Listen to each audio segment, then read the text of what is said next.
Il était une chèvre de... Si le Covid a poussé nombre de personnes à changer radicalement de mode de vie, à s'éloigner des grands centres urbains pour s'installer en zone rurale, eux n'ont pas attendu la crise sanitaire pour cela. Dès 2016, en effet, Florence et Daniel ont posé leurs valises sur les hauteurs de Cornimont pour se lancer dans l'élevage atypique de chèvres angora et la transformation de leur toison, une laine mohair, pour un mot d'origine turque et qui signifie celle qui est choisie la plus belle. Nous les avions rencontrés peu de temps après leur installation. Reportage. Allez. Allez, malin. Allez, Malabar. Allez, maman, on va là-bas. Allez. Il est temps pour les chèvres de la ferme Soulésier à Cornimont d'aller brouter. Il y a un an, Florence et Daniel habitaient encore Paris. Elle était informaticienne et lui ingénieur automobile. Mais suite à un licenciement, le couple a décidé de changer de vie. Tombés sous le charme des chèvres angora en 2014, ils sont aujourd'hui éleveurs d'un troupeau de 28 têtes. Ce qui me plaît dans ce métier, c'est que c'est très diversifié. Donc, on est agriculteur à la base, donc on élève des animaux. Donc, il y a toute la partie élevage où il a fallu qu'on apprenne énormément, puisqu'on n'était pas ici de ce milieu.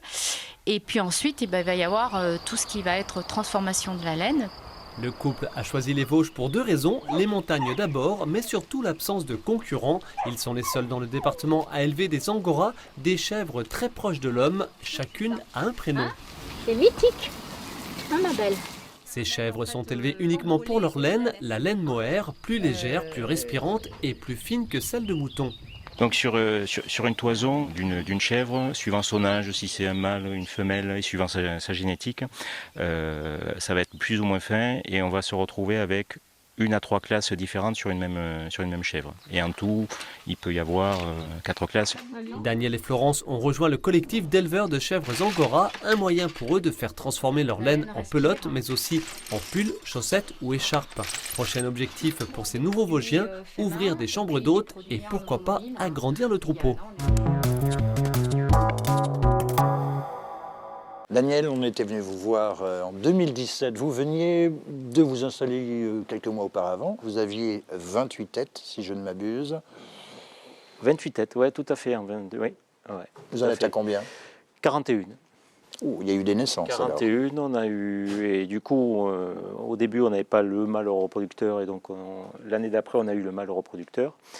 Et ensuite, on a fait des naissances, 6 naissances une première année, 7 naissances une autre année, et ainsi de suite pour grossir progressivement en fait. Déjà, les naissances c'est toujours un petit peu compliqué à gérer. Et là, on est arrivé à un niveau qui nous va bien en fait. C'est aléatoire justement les naissances. Il faut surveiller, il faut... Les naissances, c'est aléatoire au niveau du nombre de petits. Donc avec 4 chèvres, la première année on en a eu 6 et 6 petits, la deuxième année 7 toujours avec 4 chèvres. Et donc c'est pour ça qu'on ne mettait pas toutes les femelles à la reproduction tout de suite. Et après, c'est pas des laitières non plus, donc quand il y a 2 petits, il faut absolument compenser avec des biberons. Ouais. Et donc du coup c'est une charge supplémentaire et les naissances c'est à peu près en avril-mai et après on laisse les petits avec la mère jusqu'en septembre, à peu près septembre-octobre et c'est les périodes où on a beaucoup de monde aussi, donc il faut savoir gérer et les chèvres et les marchés d'été et les hôtes qu'on a en chambre d'hôtes, donc ce sera ingérable. Ça serait gérable, mais ça voudrait dire qu'il faudrait les vendre des plus vieux ou agrandir ou certains disent réformer, c'est-à-dire envoyer à l'abattoir. Mais nous, on garde tout le monde jusqu'à leur fin de vie. Elles ont toutes un nom. Elles ont tout un nom. Alors, celles qu'on a eues au tout départ, il y en avait 28 plus le mâle 29.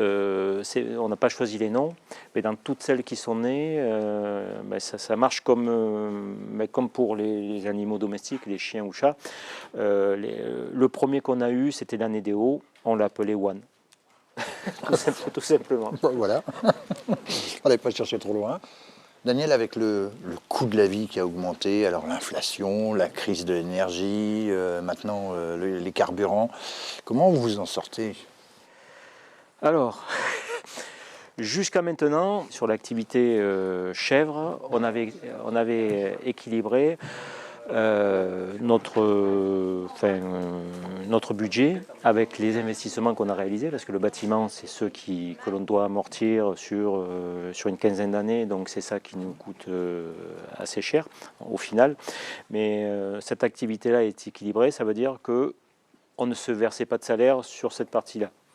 Par contre, on arrive à se verser les salaires qui nous suffisent, voilà, pour vivre normalement avec la partie chambre d'hôte. C'est Pirouette.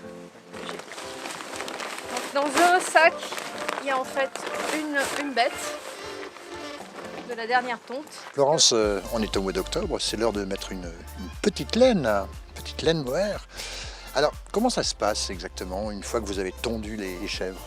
Alors, comment ça se passe? Là, en fait, donc la tonte se fait sur une journée, donc les 41 chèvres dans la même journée. On a 2 tondeurs qui nous prêtent main forte. Et alors là, maintenant, avec Daniel, on va reprendre donc les toisons.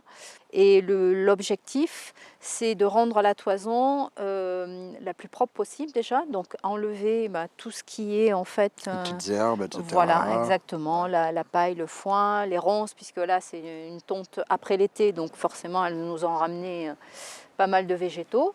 Et ensuite, ce qui est très important, c'est en fait de trier la toison par homogénéité de poils. Sur les laines les plus grossières, les plus épaisses, on va plutôt favoriser des produits comme couverture, plaid ou grosses chaussettes rustiques. La plus-value, c'est quand même ces chambres d'hôtes. Oui, tout à fait. Ouais.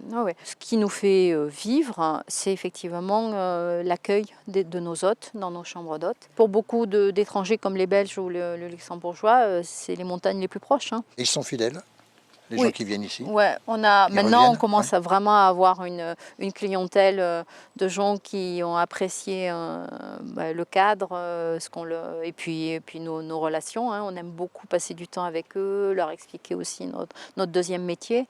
Et c'est des gens qui reviennent, oui, ouais, tout à fait. Ce sont vos seuls clients ou vous en avez également Oui, alors en fait, ailleurs. on vend et sur les marchés, on va à la ferme aussi. Maintenant, les locaux commencent à connaître aussi l'adresse de la ferme. Donc, on a une boutique à la ferme, donc ils peuvent venir directement à la boutique.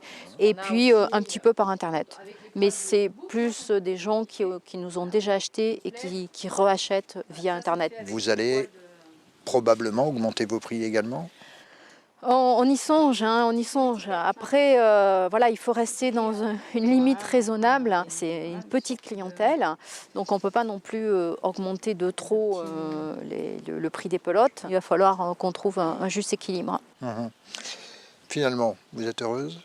Oh ben oui, très très heureuse. Oui, aucun regret sur le changement de vie. Non, ça correspond vraiment à ce qu'on recherchait, c'est-à-dire un équilibre de vie très proche de la nature et qui est très